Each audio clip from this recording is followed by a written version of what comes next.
Olá, estamos iniciando mais uma edição do Consumidor em Pauta, um programa com a realização da TVE. Aqui neste espaço recebemos convidados especialistas nas áreas do direito do consumidor, do direito do trabalho, do direito imobiliário, do direito comercial, do direito de família e sucessões e do direito previdenciário. Se você tem alguma dúvida ou questionamento, é muito fácil. Envie para o nosso WhatsApp 51945946773 ou, se preferir, para o nosso e-mail consumidorempauta@tve.com.br. No programa de hoje vamos tratar do direito imobiliário, recebendo aqui o Dr. Daniel Scalona. Mais uma vez, muito obrigado pela sua participação e contribuição aqui para os nossos telespectadores e telespectadoras, Dr. Daniel. Eu que agradeço a oportunidade de estar aqui, sempre tentando auxiliar os nossos telespectadores nas suas dúvidas aí, né?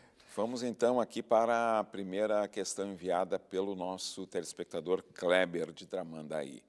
Permutei um terreno que tinha aqui em Tramandaí por 2 sobrados. No terreno foram construídos 12 casas, porém o construtor aprontou as 10 que ele vendeu e recebeu o dinheiro e não aprontou as 2 que são minhas. Está me enrolando há bastante tempo, diz o Kleber. E ainda mais, estou preocupado com esta situação e receio que ele não vai aprontar. Neste caso, o que posso fazer? Então, Kleber, veja, essa situação ela é uma situação que deve ser analisada do ponto de vista do contrato de permuta que foi feito com o incorporador, né? Direito de ação, evidentemente, que o Kleber tem, seria a ação de obrigação de fazer, para que este construtor conclua a obra pela qual ele se comprometeu, provavelmente através do contrato, né? Agora, o que acontece é que no litoral, muitas vezes, as pessoas costumam fazer aqueles contratos entre particulares, sem o assessoramento de um advogado, né? E aí, muitas vezes, não se prevê esse tipo de situação, né? Então, isso é o que dificulta, muitas vezes, o cumprimento, né? E aí nós temos lá o incorporador, que também não é lá muito sério, muitas vezes, e aí acaba gerando esse tipo de conflito.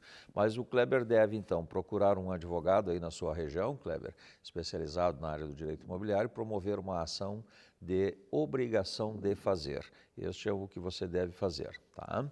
Para que ele conclua os seus os 2 sobrados que faltam, uma vez que no enunciado você diz que ele já vendeu os outros 10, né? Sim. Então já não teria nenhuma ingerência sobre essas outras unidades, porque teriam direitos de terceiros aí envolvidos. Então a ação seria a ação de obrigação de fazer para que ele conclua esta obra. A próxima pergunta foi enviada por um telespectador que optou por não se identificar, e eu reforço aqui, você pode enviar a sua dúvida ou questionamento e se optar por não se identificar, tranquilo, a gente fará a pergunta para o nosso entrevistado. Então, a questão enviada relata o seguinte: aluguei uma casa de moradia, fiz contrato de locação, registrei no cartório e deixei com o inquilino para ele registrar a parte dele e me devolver a segunda via. E ele não me devolveu e não paga o aluguel. Só pagou o primeiro mês. O que devo fazer? Bem, está caracterizado aí a locação, né? Em que pese não tenha uma formalização por conta da não devolução do contrato, né? Mas há uma caracterização de uma locação, uma vez que o inquilino pagou o primeiro aluguel, né? Então, pode ser considerado uma locação verbal, que é admitido pela lei de locações, né? E ele vai comprovar isso através desse depósito que foi feito pelo inquilino do primeiro mês. Deve ingressar com a ação de despejo, por falta de pagamento, com base no artigo 9º lá da lei de locações, né? E exigir a desocupação deste imóvel. Agora, é sempre recomendável que, antes de entregar chaves para o locatário, verifique se a documentação está de acordo, né? Porque, veja, agora ele terá de fazer, ele teria, caso não tivesse a prova já material do depósito, né? Ele teria de fazer prova por testemunhas, enfim, de que de fato alugou aquele imóvel para essa pessoa, né? No caso dele, ele tem uma comprovação, um pagamento que foi feito, então isso já vincula, existe aí o nexo de causalidade entre o proprietário e o inquilino, né? Então fica mais fácil de ele provar. Mas supondo que a pessoa tivesse entrado e não tivesse pago nem o primeiro mês, né? Em juízo ele teria de comprovar a existência da relação locatícia. Ele teria de comprovar por testemunhas ou de outra forma de que ele, de fato, alugou esse imóvel e não emprestou, por exemplo, né? Então, veja a importância de, antes de entregar as chaves para o inquilino, verificar se a documentação está toda de acordo, se o imóvel foi vistoriado, se tem a famosa ficha de vistoria para apurar as condições em que o imóvel foi entregue, né? Mas ele tem sim o direito de ação, pode buscar o despejo por falta de pagamento, com base na lei de locações, sendo uma locação verbal. Nesse contexto que o senhor levantou, doutor Daniel, onde, por exemplo, se não houvesse, né, o depósito, né, como foi o caso relatado aqui, mesmo eu tendo locado e não tendo recebido o primeiro depósito, se eu tendo a escritura do imóvel, isso não comprova? Sim, comprova a propriedade, mas não comprova a condição em que o inquilino está ocupando este imóvel, né? Ou seja, se ele não comprovar por testemunhas, por trocas de mensagens de aplicativo, WhatsApp, etc., e-mails, né, de que de fato ele alugou este imóvel para essa pessoa, fica um tanto difícil de o juiz entender isso como uma alocação e, portanto, determinar o despejo compulsório por falta de pagamento, né? Especialmente porque não se saberá qual é o valor da locação, qual é o prazo da locação, se de fato esse proprietário locou, se esse proprietário emprestou este imóvel para essa pessoa. Então veja que a falta do documento gera esse tipo de conflito, né? Então é importante sim que ele, antes de entregar as chaves, tenha o documento assinado em mãos, né? Essa área do direito imobiliário, doutor Daniel, e o senhor é experto no assunto, ela realmente tem muitas variáveis, o que tornam, né, qualquer embate, vamos dizer assim, complexo. E, inclusive, é o que relata aqui o nosso telespectador, que também optou por não se identificar. E ele diz o seguinte: comprei uma casa de uma imobiliária e faltava regularizar algumas coisas, pois tinham aumentado o espaço. Depois de 120 dias da compra, que foi à vista, eles não me deram a escritura e até agora, passado quase 5 anos, ainda não recebi a tal escritura. Eu acabei construindo mais coisas no imóvel essa é a alegação deles para até agora não terem me dado a escritura. Só que eles não cumpriram o prazo estipulado no contrato de 120 dias. Mais ainda, eles nos passaram só um contrato de compra e venda até a regularização da escritura, mas tudo está no nome do antigo proprietário. Já nos colocaram na justiça pela segunda vez, doutor, apesar de eu ter pago à vista a casa. Realmente bastante complexo. E a pergunta dele bem resumida. O que eu faço? Pergunta o telespectador. Veja, a ação que ele tem de promover contra este prometente vendedor é a competente ação de obrigação de fazer para que este vendedor seja compelido judicialmente a outorgar a escritura, né? Uma vez que ele diz no enunciado que adquiriu, pagou, né, o valor integral do imóvel, portanto ele tem a quitação, né? E em se negando, né, o juiz vai então adjudicar este imóvel em favor dele. Mas a importância de, quando se fizer a transação de compra e venda, buscar sempre a via mais adequada, que é a via cartório, né? Cartório via escritura pública, levando essa escritura pública a registro perante o albo imobiliário, e pouco importa se o imóvel está regularizado ou não, se a construção tem o habite ou não tem o habite. Esses fatores, eles são secundários e não impedem a outorga da escritura, né? Naturalmente, se a matrícula consta lá um terreno, sobre o terreno foi erguida uma casa, se a casa não foi regularizada, também não foi averbada no registro de imóveis, a escritura será a transmissão de um terreno, né? Mas nada impede que este adquirente, esse comprador, receba o documento hábil para a transmissão da propriedade, que é a escritura pública, e leve isso a registro, né? Porque senão acontece esse tipo de coisa, ou seja, a casa já não estava regularizada. Aí ele vai e promove novas obras, né? Em cima de um imóvel que já não tinha regularização. Ou ele regulariza tudo agora, e talvez por isso tenha sido demandado em juízo, né? O prometente vendedor quer que ele regularize tudo. Sim. Né? E aí gera esse tipo de conflito, né? Mas ele deve, sempre que se adquirir um imóvel, receber e efetuar o pagamento integral, como é o caso, receber a quitação através da escritura pública de compra e venda. Esse é o documento hábil para a transmissão da propriedade.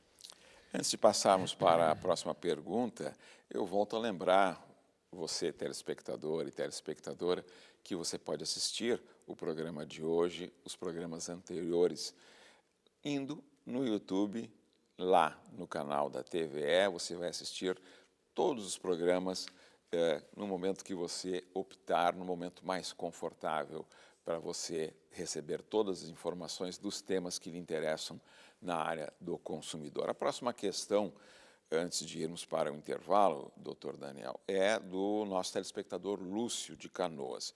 Construí uma casa no terreno do meu sogro. Agora estamos discutindo sobre a posse do imóvel. Ele é meu ou do meu sogro? Pergunta o Lúcio de Canoas, doutor Daniel. Isso também é outro problema bastante comum, né? A construção em terrenos de parentes, muitas vezes, né, como é o caso dele, construiu no terreno do sogro. O que diz o artigo 1255 do Código Civil? Aquele que planta ou edifica em terreno alheio perde em favor do dono do terreno as sementes ou a construção, né?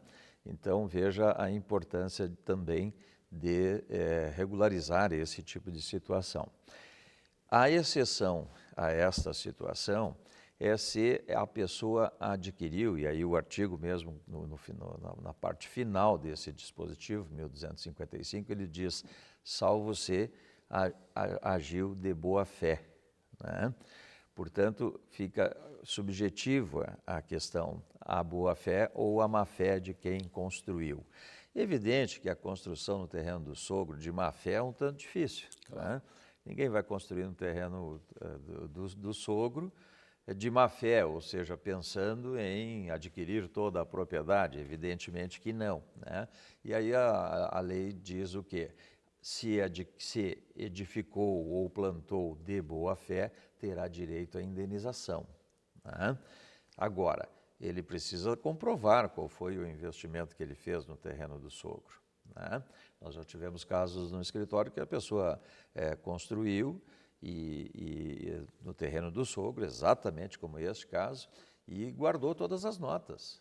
Aí, quando houve a separação do casal, ingressou em juízo contra o sogro exigindo a indenização, porque, afinal de contas, a obra ficou no terreno do sogro, né?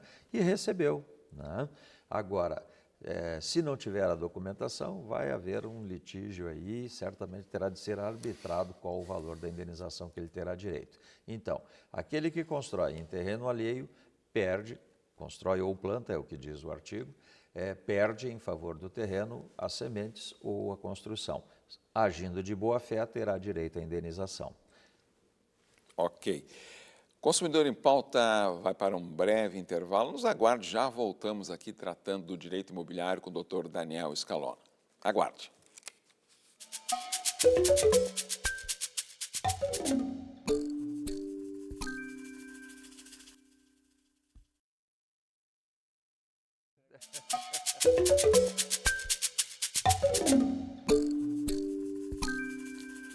Consumidor em Pauta está de volta, hoje tratando do direito imobiliário. Esse programa é uma realização da TVE e oportuniza para que você envie as suas questões e dúvidas relacionadas ao direito do consumidor, ao direito do trabalho, ao direito previdenciário, ao direito de família e sucessões. E hoje estamos tratando do direito imobiliário, recebendo aqui o Dr. Daniel Scalona. Portanto, se você tem Alguma dúvida ou questionamento? Muito fácil. Envie um WhatsApp para o nosso número 51985946773 ou, se preferir, para o nosso e-mail consumidorimpauta@tve.com.br. A próxima questão foi enviada pela nossa telespectadora Laura, de Santa Maria. Conversando com um vizinho, ele me disse que não sou obrigado a pagar o IPTU, porque sou pobre e assim tenho imunidade. Procede isso? Pergunta Laura. Mais ainda, se não procede, em que situações posso conseguir o perdão e deixar de pagar o IPTU? Bem, dona Laura, é preciso verificar qual é a legislação, porque o IPTU é um imposto municipal. Portanto, cada município tem lá o seu regramento, né, para a cobrança ou para a isenção desta cobrança, né? No caso, em Porto Alegre, existe uma lei complementar, a Lei Complementar número 7, que estabelece lá no artigo 70 quais são os requisitos para a pessoa ficar isenta do pagamento do IPTU, né? No caso de Porto Alegre, o imóvel não pode ultrapassar as 60 mil UFMs, e que seria quanto, doutor, mais ou menos? Em torno de 340 mil. Tá. Hoje, Sim. o FM em torno de 5,70, em torno de 300 340 mil reais, 340 mil reais, o imóvel não ultrapassando este valor. E a pessoa não possuindo renda superior a 3 salários mínimos, né, ela tem direito à isenção do IPTU. Agora, como eu disse, ela é de Santa Maria, então, portanto, é preciso verificar qual é a legislação lá em Santa Maria e se há essa previsão, né? Muitas vezes não há essa previsão e aí tem que se buscar o judiciário para a aplicação de uma lei por analogia, mas em Porto Alegre a regra é essa, 3 salários mínimos, a renda máxima, né? A partir daí já passa a ter obrigação de pagamento e o imóvel que ela possuir não pode ultrapassar as 60 mil UFMs. A doutora Maria do Carmo, de Eldorado do Sul. Ela diz, adoro este programa, aprendo muito com os entrevistados. E ainda transmite, né, passa a sua preocupação. Tomara que não saia do ar, porque tudo que é bom tiram do ar. Mais uma vez, obrigado, Maria do Carmo. E ela pergunta o seguinte, gostaria de saber se é possível fazer a troca de banco de um financiamento imobiliário. E como funciona isso? Me disseram que é um processo fácil e rápido. Procede a informação? Pergunta Maria do Carmo. Procede sim. A pergunta dela, a dúvida dela é com relação à portabilidade do financiamento, né? Essa questão no passado dependia muito do agente que concedeu o financiamento, né? Mas a partir da Lei 12.703, isso já é uma obrigação da instituição. Então, deixou de ser um desejo do consumidor, passando a ser uma obrigação do agente financeiro conceder a portabilidade para aquele mutuário que conseguir uma condição melhor, muitas vezes num outro banco, né? Então, vou lá, faço um financiamento com uma taxa de juros de 15% ao ano, né? E aí, daqui um pouco, a Selic baixa e eu consigo no meu banco uma condição melhor, né? Eu tenho amparo legal pela Lei 12.703 de exigir que o banco primário, que fez o meu primeiro financiamento, ceda este financiamento para o novo banco, né? Eu obtive condições melhores, então eu posso fazer sim a portabilidade deste crédito imobiliário e este banco que concedeu é obrigado a transferir o financiamento para o banco com melhores condições. Isso é um direito do consumidor. Então, portanto, tranquila a situação, pode sim. A próxima questão do nosso telespectador Flávio de Canela, eu até, quando li a pergunta, doutor Daniel, eu assino embaixo que eu também tenho a mesma dúvida, né, e vou aproveitar a pergunta dele e esclarecer também a minha dúvida. Ele diz o seguinte, o Flávio, aqui em Canela estão sempre me oferecendo a compra de um imóvel pelo sistema de multipropriedade. Tenho receio porque nunca me explicam de forma convincente como funciona. Poderiam me explicar melhor o que é esse sistema de multipropriedade, como funciona e quais os cuidados que tenho que ter caso decida realizar a compra? Pergunta do Flávio e do Gil também. A pergunta do Flávio e do Gil demandaria quase que um programa inteiro aqui para a gente debater esse assunto, que é realmente muito interessante, né? E que no passado era conhecido como o famoso time sharing. Time sharing, a sigla em inglês, time sharing. A multipropriedade hoje, ela foi regulamentada pela Lei 13.777 e ela estabelece, ela diz o quê? Você adquire, na verdade, a titularidade de uma fração de tempo. Não é um percentual do imóvel, não é uma fração ideal do imóvel, não é nada disso. Você adquire a propriedade, a titularidade de uma fração de tempo, né? Então, pega-se lá o imóvel, divide-se pelo tempo do ano, né? 52 semanas, né? Então, divide lá por 52 semanas e você adquire uma fração de tempo. Isto é a multipropriedade. Então, esse imóvel ele fica registrado no cartório de registro de imóveis, como sendo do Gil, como sendo do nosso telespectador lá, o Flávio, né? Sim, o Flávio de Canela. Flávio, mas o que consta lá no registro de imóveis? Que o Gil e o Flávio detêm uma fração de tempo e não uma fração do imóvel propriamente dito, né? Então, essa é a diferenciação entre uma compra e venda de uma fração ideal, por exemplo, de um terreno, ou de um time sharing, como é conhecido. Então, adquire uma fração de tempo, adquire lá a multipropriedade, 2 semanas de uso, uma no inverno, outra no verão. Esse é o teu direito sobre aquela unidade. Muito obrigado, doutor Daniel Scalona, pelos esclarecimentos aqui aos nossos telespectadores e telespectadoras. Consumidor em Pauta fica por aqui e aguardamos você na próxima edição. Até lá!